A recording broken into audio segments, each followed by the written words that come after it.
आणि यानंतर मुंबईकरांसाठी महत्त्वाची बातमी। मुंबईमध्ये बाईक टॅक्सीला परिवहन खात्याने मंजुरी दिली आहे। त्यामुळे मुंबईमध्ये आता बाईक टॅक्सी धावणार आहे। परिवहन मंत्री प्रताप सरनाईक यांनी हा मोठा निर्णय घेतलेला आहे।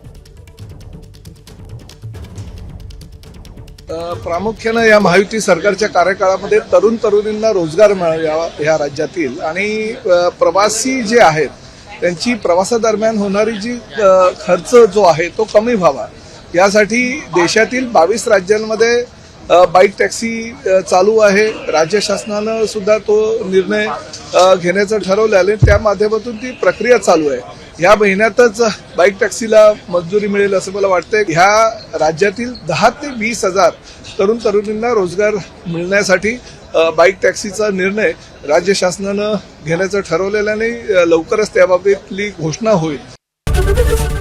एबीपी माझा, उघडा डोळे बघा नीट।